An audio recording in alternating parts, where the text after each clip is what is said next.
지난 9일 밤 범행 직후 혼자 모텔에서 나온 김 씨. 검은 비닐봉지가 들려 있습니다. 김 씨는 모텔로 배달시켰던 치킨과 숨진 남성에게 건넸던 숙취 해소제 빈병을 들고 나왔습니다. 경찰은 김 씨 집 압수수색에서 뜯지 않은 숙취 해소제 새 제품들을 냉장고 안에서 확보했습니다. 빈 병도 압수했습니다.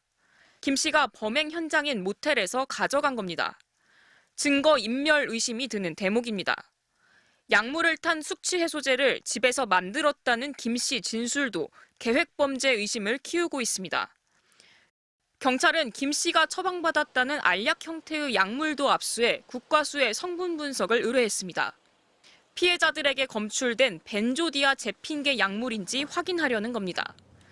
공황이나 불안장애에 쓰이는 향정신성 의약품으로 의사 처방을 받아야만 합니다. 술과 함께 먹으면 호흡곤란 등 치명적인 부작용이 있어 음주 금지라는 복용 처방을 받습니다. 그런데 숨진 남성 2명 모두 음주 상태였습니다. 첫 번째 피해자로 알려진 남성도 마찬가지였습니다. 이 남성은 지난해 12월 김 씨와 함께 간 카페에서 알코올이 들어간 모히또 2잔을 주문했던 걸로 MBC 취재 결과 확인됐습니다. 당시 김 씨는 하루 종일 운전하느라 고생했다며 남성에게 피로회복제 한 병을 건넨 걸로 조사됐습니다. 음료를 마시고 정신을 잃었다 며칠 뒤 깨어난 남성이 피로회복제에 넣은 게 뭐냐고 캐물었지만 김 씨는 제대로 답하지 않은 걸로 전해졌습니다. 김 씨는 이후 약물의 양을 늘려가며 범행을 반복했습니다. 김 씨는 경찰 조사에서 숨진 남성들에게 처음보다 2배 이상의 약물을 섞은 음료를 건넸다고 진술했습니다. 추가 피해자는 아직 확인되지 않고 있습니다. 김 씨는 3명 이외에 약물을 건넨 사람은 없다고 경찰에 진술했습니다. 경찰은 김 씨 휴대전화를 분석하며 주변 인물들을 확인하고 있습니다. MBC 뉴스 강입니다. 모자와 마스크로 얼굴을 가린 여성. 모텔에서 약물이 든 음료를 건네 남성 2명을 잇따라 숨지게 한 혐의를 받는 22살 김모 씨입니다. 법원은 김 씨가 도망할 염려가 있다며 심사 5시간 만에 구속영장을 발부했습니다. 김 씨는 법원을 드나들며 아무 말도 하지 않았습니다. 약물 건넨 이유가 뭡니까? 숨지신 분들이랑 어떤 관계신가요? 추가로 약물 건넨 지난 9일 밤 10시 반쯤 서울 강북구의 한 모텔 앞에서 범행 직후 찍힌 CCTV 영상입니다. 한 손에 검은색 봉지를 든 김 씨는 휴대전화를 살펴보다 도착한 콜택시를 타고 현장을 빠져나갑니다. 이튿날 저녁 6시쯤 숨진 20대 남성을 뒤늦게 발견한 모텔 직원 신고로 경찰이 현장에 출동했습니다. 경찰은 CCTV를 단서로 같은 날 밤 9시쯤 김 씨를 긴급 체포했습니다. 추가 범행도 드러났습니다. 경찰은 지난해 12월 14일 밤 경기 남양주시의 한 카페 주차장에서 김 씨가 건넨 음료를 마시고 정신을 잃었다는 또 다른 20대 남성의 진정서도 접수해 수사하고 있습니다. 지난달 29일 강북구의 또 다른 모텔에서도 김 씨와 하루 전 함께 투숙한 또 다른 20대 남성이 숨진 채 발견됐습니다. 지금까지 지난해 12월 중순, 올해 1월 말, 이달 초 3차례 범행이 드러난 겁니다. 피해자 모두 김 씨로부터 피로회복제나 숙취해소제 같은 음료를 받아 마신 공통점이 있습니다.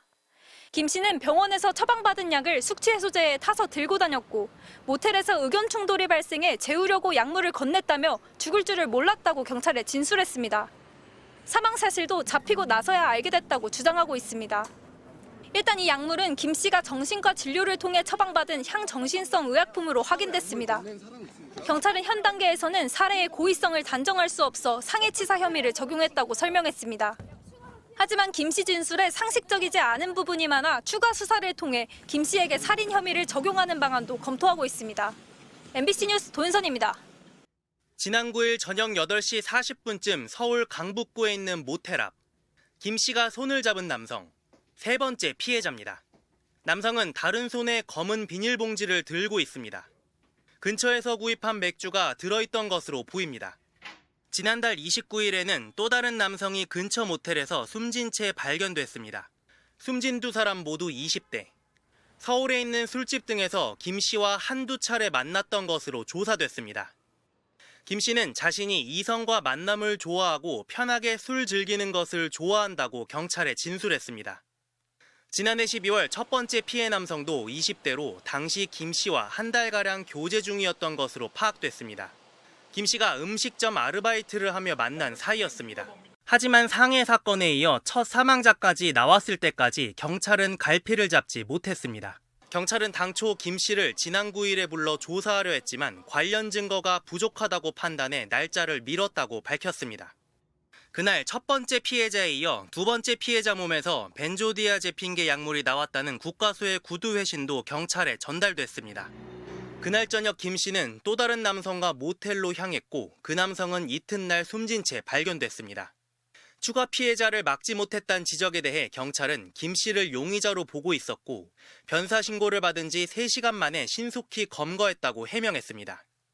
경찰 관계자는 CCTV 영상 분석 등을 통해 두 사망 사건에 김 씨가 연루돼 있다는 걸 확인하는 데 시간이 많이 걸렸다고 말했습니다. 경찰은 구체적인 범행 동기를 밝히기 위해 김 씨를 상대로 사이코패스 검사도 진행하기로 했습니다. MBC 뉴스 공태현입니다.